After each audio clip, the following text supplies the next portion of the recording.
Hello and welcome to the Friends First coaching dating videos. My name is Katharine Gray.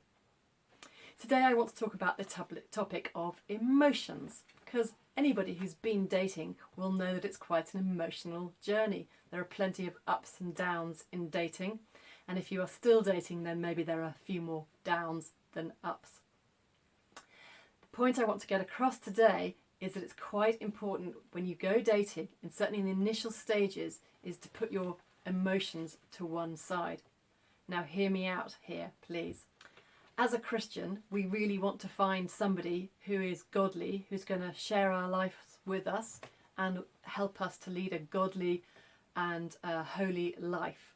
Somebody that will fulfill all that we're looking for in a partner and has the Christian attributes that we're looking for.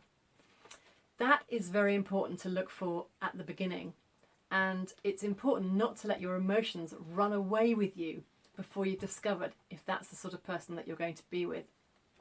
Perhaps I can illustrate this with a little example. So perhaps you've met a man, you've even met him on a Christian dating site, so you think you've got those characteristics in place, and you start going out. You rather like the look of him, or you met a woman and you rather like the look of her, and you start seeing each other quite regularly.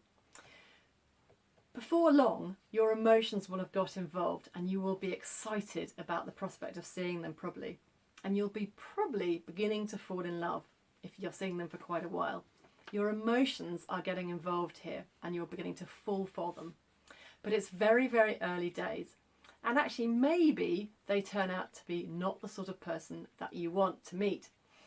Maybe they don't have the right characteristics. Maybe they're not the sort of Christian that you thought they were. Maybe they don't really lead the holy Christian life that you wanted them to lead, but it's almost too late because you're emotionally involved with them.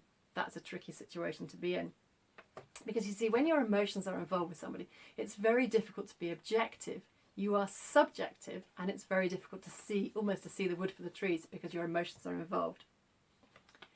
Now you might say to me, well, surely God gave us emotions, didn't he? So shouldn't we be using them? Well, absolutely. Yes, God did. Let me give you an example of what I'm talking about here. So supposing you're somebody who goes headlong into a relationship. You meet somebody, you're really excited about them, you think they've got all the right characteristics that you're looking for and even criteria, and you just fall head over heels in love with them. What happens is it's very difficult to see the wood for the trees. Now maybe you'll be lucky and they are the right person, but maybe you'll find out they're not the right person for you. They haven't quite got the right characteristics for you. They're not as Christian as you wanted them to be. They don't share your prayer life or your spirituality. They don't live a very godly life. They're not the right person for you. It's actually quite difficult to extract yourself from a relationship like that. And even if you do manage to do that, your chances are you'll be quite hurt. Much, much better not to get involved emotionally, not to take that relationship too far down the emotional route, but to get to know somebody and get to know their characteristics first. If you spend time with people in a very sort of non-relationship type way, but getting to know them, then it's much easier to hold your emotions in check. Once you've discovered that they've got the right characteristics, then you can let your emotions go and you'll start to fall in love with them. It's a much better way to do dating, I assure you. Now this is not the world's way. The world's way says fall in love, it's a wonderful thing and everything will be fine afterwards. In fact, that's not the way the Bible teaches us to date. There are lots of stories in the Bible of people who've got to know each other slowly first, who've had a friendship first, who've seen that the character is right first, have seen that they have fitted with each other's character first.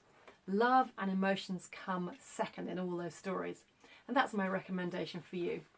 I know it's a very hard thing to say, to put your emotions to one side, because we're emotional creatures, but it does affect the way you go dating. And if you can do that and find out about somebody's character first before you get emotionally involved, you'll stand yourself in really good stead. I hope that's been helpful. If you'd like to talk to us, please do give us a ring on 0208 088 3023. Thank you. Goodbye.